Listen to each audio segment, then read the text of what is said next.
Hi friends, ఎలాంటి అనారోగ్య సమస్యకైనా దివ్య ఔషధం మంచినీళ్లు అని అందరూ అంటారు. శరీరంలో జరిగే మెటబాలిక్ చర్యలకు నీళ్లు చాలా ముఖ్యం కూడా. శరీరంలో రక్తానికి ఎంత ప్రాధాన్యత ఉందో నీటికి కూడా అంతే విలువ ఉంది. ఒక వ్యక్తికి రోజుకు 2.5 నుంచి 3 లీటర్ల నీళ్లు అవసరమవుతాయి. మనిషి బరువును బట్టి కూడా తాగే నీటి పరిమాణం పెంచాల్సి ఉంటుంది. మరి నీళ్లు గటగటా తాగేస్తున్నారా లేదా సిప్ చేస్తూ తాగుతున్నారా? జాగ్రత్త, నీళ్లు మీ మరణానికి కారణం కూడా కాగలవు. ఇలా ఎందుకు అన్నానంటే, కొంతకాలం క్రితం ఒక వార్త వైరల్ అయింది. అదే, నీళ్లు అతిగా తాగటం వల్ల ఇంటాక్సికేషన్ కారణంగా బ్రెయిన్ ఫంక్షన్ సరిగ్గా జరక్క 32 ఏళ్ల వయసులో బ్రూస్లీ మరణించినట్లు డిసెంబర్ 2022లో క్లినికల్ కిడ్నీ జర్నల్ ఒక కథనాన్ని ప్రచురించింది. మంచినీరు ఇంత పని చేస్తుందా అనుకుంటున్నారా? అవును, మరి మంచినీళ్లు ఎలా తాగాలి, ఎంత తాగాలి, ఏం వేసుకుని తాగాలి వంటి అంశాల గురించి ఈరోజు ఈ వీడియోలో తెలుసుకుందాం. మీరు ఎవరినైనా రోజుకు ఎన్ని లీటర్ల మంచినీళ్ళు తాగుతున్నారు అని అడిగితే కొందరు 2 లీటర్ల నీరు, 1 లీటర్ నీరు, 1 జగ్గు నీరు అని చెప్తారు. ఎంత ఎక్కువ నీరు తాగితే శరీరానికి అంత మేలు జరుగుతుంది అనుకుంటారు చాలామంది. అయితే నీళ్లు తాగటం వలన శరీరంలో ఉన్న విషపూరితమైన టాక్సిన్స్, వేస్ట్ డస్ట్ అంతా బాడీ నుంచి బయటకు వచ్చేస్తుంది. కాబట్టి ఎక్కువ మంచినీళ్ళు తాగటం చాలా మంచిది వంటి మాటలు ఇప్పటి వరకు మనం విని ఉన్నాం. అయితే మీరు ఇలా చేస్తున్నారంటే ఇక నుంచి ఈ పద్ధతికి బాయ్ చెప్పండి. ఇది చాలా పెద్ద తప్పు. దీని కారణంగా చాలా మంది ప్రాణాలు కోల్పోతున్నారంటే మీరు నమ్ముతారా? అస్సలు నమ్మరు. మీ శరీరానికి నీటిని జీర్ణం చేసుకునే, అంటే డైజెస్ట్ చేసుకునే సామర్థ్యం ఉంటుంది. కానీ అది లోపిస్తే మాత్రం ప్రమాదం ఏర్పడుతుంది. దాన్ని మెడికల్ టెర్మినాలజీలో వాటర్ ఇంటాక్సికేషన్ అంటారు. దీని ప్రకారం శరీరానికి నీళ్లు అవసరమవుతాయన్నమాట. మరో మెడికల్ టర్మ్ ప్రకారం హైపోనట్రేమియా అని అంటారు. అసలు ఇంతకు మెడికల్ టెర్మినాలజీలో ఈ 2 పదాలకు అర్థమేంటో ఈ వీడియోలో చూద్దాం. అయితే ఇక్కడ గమనించాల్సిన ముఖ్యమైన విషయం ఏంటంటే, మూత్రం లేత పసుపు రంగులో కనిపించింది అంటే మీ బాడీకి మంచినీళ్లు ఇంకా ఎక్కువ తాగాల్సిన అవసరం ఉందని అర్థం.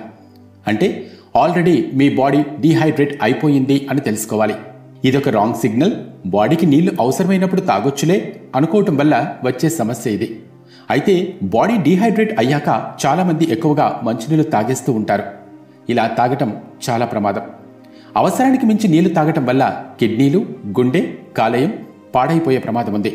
అన్నింటికంటే ముందుగా హైపోనట్రేమియాను గురించి తెలుసుకుందాం. అధికంగా నీటిని తాగటం వల్ల శరీరంలో సోడియం, పొటాషియం సమతుల్యత దెబ్బతింటుంది. ఎలక్ట్రోలైట్స్ కూడా తగ్గిపోతాయి. అప్పుడే కదా మనం నీళ్లలో ఎలక్ట్రాల్ పొడి వేసుకుని ఆరారగా తాగుతూ ఉంటాం. అంటే బాడీలో తగినంత ఉప్పు లేకపోవటం వల్ల ఈ సమస్య తలెత్తుతుంది అని అర్థం. మీరు ఎక్కువగా నీటిని తాగేయటం వలన ఓవర్ హైడ్రేషన్ వంటి సమస్యలు కూడా వచ్చే పరిస్థితి ఉంటుంది. అంటే ఉదాహరణకు, మీరు ఎండలో బయటకు వెళ్ళినప్పుడు చెమట కారుతుంది. అంటే నీటితో పాటు ఎలక్ట్రోలైట్స్, అదేనండి ఉప్పు కూడా శరీరం నుంచి బయటకు వచ్చేసి విపరీతమైన నీరసం వచ్చేస్తుంది. ఆ నీరసాన్ని తట్టుకోలేక అదే పనిగా నీళ్లు తాగేస్తారు. కానీ ఆ నీటిలో మీ శరీరానికి పనికొచ్చేవి ఏవీ ఉండవు. జస్ట్ నార్మల్ వాటర్ మాత్రమే. అలా శరీరానికి అవసరమైన ఉప్పు బయటకు వచ్చేసినప్పుడు హైపోనట్రేమియా ఏర్పడుతుంది. అంటే లాస్ ఆఫ్ సోడియం. అంటే నీళ్లు తాగే కొద్దీ శరీరంలో నీటి బరువు పెరుగుతుంది, ఉప్పు శాతం తగ్గిపోతుంది. అప్పుడు విపరీతమైన నీరసం, అంటే నాజియా, వికారం వస్తుందన్నమాట. తలనొప్పి, కన్ఫ్యూజన్, బీపీ డౌన్ అయినట్టు, శరీరం గాల్లో తేలిపోతున్నట్టు అనిపిస్తుంది. అలాగే చెప్పలేనంత అలసటగా అనిపిస్తుంది. శరీరం అకారణంగా వణికిపోతున్న లక్షణం కూడా కనిపిస్తుంది. ఈ పరిస్థితి తీవ్రమైతే గనక మూర్ఛ వచ్చే అవకాశం ఉంటుంది.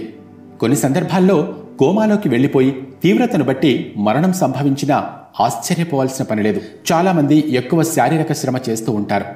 అలాంటప్పుడు చెమట విపరీతంగా పడుతుంది.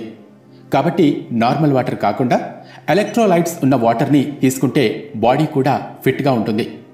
పొరపాటును కూడా నార్మల్ వాటర్ అధికంగా తాగేయకండి. అయితే ఈ హైపోనట్రేమియా సమస్య ఎక్కువగా వృద్ధాప్యంలో ఉన్నవారిలో, ఎక్కువగా కష్టపడి పనిచేసే వారిలో కనిపిస్తుంది. హార్ట్, లివర్, కిడ్నీ వీటికి సంబంధించిన పరీక్షలు రెగ్యులర్గా చేయించుకోకపోతే హైపోనట్రేమియా కారణంగా తీవ్ర పరిణామాలు ఎదుర్కోవలసి వస్తుంది. అయితే ప్రతి వ్యక్తి సంవత్సరానికి ఒకసారి పూర్తి బాడీ చెకప్ చేయించుకోవాలి. అలా చేయించుకోకపోతే షుగర్, బీపీ, గుండె, కిడ్నీ, లివర్ సమస్యలు ఏమైనా ఉన్నాయా అనే విషయం అస్సలు బయటపడదు. లాస్ట్ మినిట్లో తెలిసాక అప్పటికే జరగాల్సిన నష్టం జరిగిపోతుంది. కాబట్టి రెగ్యులర్గా టోటల్ బాడీ చెకప్ చేయించుకోవటం ఎంతో మంచిది. టెస్టుల కోసం ల్యాబ్స్ వాళ్ళు, హాస్పిటల్స్ వాళ్ళు బోల్డంత డబ్బు లాగేస్తారు, నిజమే. కానీ పోయిన డబ్బు మళ్లీ సంపాదించుకోవచ్చు. ఆరోగ్యం ఎవ్వరూ ఇవ్వరు, ఎక్కడా దొరకదు కదా. ఏమంటారు? ఎందుకంటే మనం తింటున్న తిండి అంతా విషపూరితమే. అవి తిన్నాక శరీరం లోపల ఏం జరుగుతుందో, ఏ ప్రమాదంలో పడబోతున్నామో ఎవ్వరికీ తెలియదు కదా. అందుకే రెగ్యులర్ చెకప్ చేయించుకోవాలి. మనం అవసరమైన దానికంటే ఎక్కువ నీరు తాగినప్పుడు అది ఆరోగ్యానికి మంచి చేయకపోగా కణాల్లో వాపును కలిగిస్తుంది. ఒక్కోసారి అది మెదడులో వాపు కూడా కారణం కావచ్చు. అలాగే కిడ్నీలపై ఎక్కువ భారం పడుతుంది. అయితే మీ కిడ్నీ 7.5 ml మాత్రమే నీరు తీసుకోగలుగుతుంది అనే విషయాన్ని జ్ఞాపకం ఉంచుకోవాలి. కాబట్టి ఆరోగ్యకరమైన జీవితాన్ని గడుపుతూ లిమిటెడ్గా వాటర్ తీసుకుంటూ ఉండాలి. అలాగే రోజు ఎక్సర్సైజ్ చేయటం, మసాలా ఫుడ్ తినకుండా చూసుకోవటం, ప్రోటీన్, విటమిన్ ఫుడ్ తీసుకుంటే మీ కిడ్నీలు కూడా చాలా ఆరోగ్యంగా ఉంటాయి. ఉదయం నిద్రలేచిన వెంటనే గుక్క తిప్పుకోకుండా నీళ్లు తాగేస్తూ ఉంటారు చాలామంది. అలా ఎప్పుడూ చేయకూడదు. అలా చేయటం ప్రమాదకరం. అయితే పురుషులు 3.7 లీటర్ల నీటిని, స్త్రీలు 2.72 లీటర్ల నీటిని తాగాలి. ఏసీ ఆఫీసుల్లో కూర్చుని పనిచేసే వారి శరీరం ఆ చల్లదనం కారణంగా కొద్దిగా బలహీనంగా ఉంటుంది. చెమట పట్టదు, నీరు కూడా తాగాలనిపించదు. కానీ ఖచ్చితంగా నీరు తాగాలి. అది చాలా కొంచెం తాగాలి. ఎక్కువగా తాగేశారనుకోండి, అది కూడా ప్రమాదమే. ఎందుకంటే మూత్రపిండాలు, కాలేయం, గుండె సమస్య ఉన్న వాళ్లకు ఈ నీరు శరీరానికి అదనపు బరువుగా మారిపోయి మీకు ఊపిరి ఆడనట్టు అనిపిస్తుంది. అయితే బీపీ, షుగర్ ఉన్న వాళ్లకు డయూరెటిక్స్ అనే మెడిసిన్ ఇస్తారు డాక్టర్స్. అలాగే డిప్రెషన్తో బాధపడే వాళ్లకు యాంటీ డిప్రెసెంట్స్ మందులు ఇస్తారు. ఈ మందుల వలన తరచూ మూత్ర విసర్జనకు వెళ్లి రావాల్సి వస్తుంది. వాళ్ళు అలా వెళ్లి మూత్రం పోసుకుని వచ్చి మళ్లీ నీళ్లు తాగుతూ ఉంటారు. దీనివల్ల ఎలాంటి ఫలితం ఉండకపోగా పరిస్థితి ప్రమాదకరంగా మారే అవకాశం ఉంటుంది. అయితే ఇలాంటి సందర్భాల్లో చాలా తక్కువగా నీరు తీసుకోవాలి అని డాక్టర్స్ చెప్తున్నారు. అయితే మంచినీళ్లు ఎలా తాగాలో చూద్దాం. ఒకేసారి గటగటా తాగేయకుండా నెమ్మదిగా సిప్ చేస్తూ తాగాలి. రోజులో ఎప్పుడు తాగాలని అనిపించినా ఇలాగే తాగాలి. ఉదాహరణకు సింహం కానీ పులిని కానీ చూడండి, ఎలా నెమ్మదిగా నీళ్లు తాగుతుందో. అలానే మనం కూడా తాగాలన్నమాట. అలా తాగటం వల్ల ఇంటెస్టైన్స్ నీటిని శోషించుకుంటాయి, అంటే అబ్జర్వ్ చేసుకుంటాయి. అదే ఒకేసారి గడగడా తాగేయటం వల్ల ఏమవుతుందంటే కిడ్నీస్ మీద లోడ్ పడుతుంది.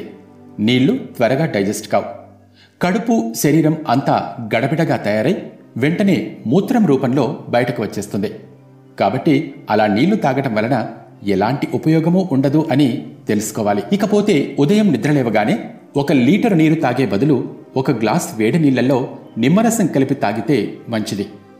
శరీరానికి విటమిన్ సి కూడా పుష్కలంగా అందుతుంది. భోజనానికి 30 నిమిషాల నుండి 45 నిమిషాల ముందు 1 గ్లాసు నీరు తాగటం వల్ల మీ డైజెస్టివ్ సిస్టమ్ సాఫీగా ఆహారాన్ని తీసుకోగలుగుతుంది. ఆహారం తిన్న గంట నుండి గంటన్నర గ్యాప్ తర్వాత మంచినీళ్లు తాగాలి. తినే మధ్యలో మంచినీళ్లు తాగొద్దు. పడుకునే ముందు 1 కప్పు మాత్రమే నీరు తాగటం మంచిది. ఎక్కువగా మాత్రం తాగకండి. అలా తాగితే తరచూ మూత్ర విసర్జన కోసం నిద్ర లేవాల్సి వస్తుంది.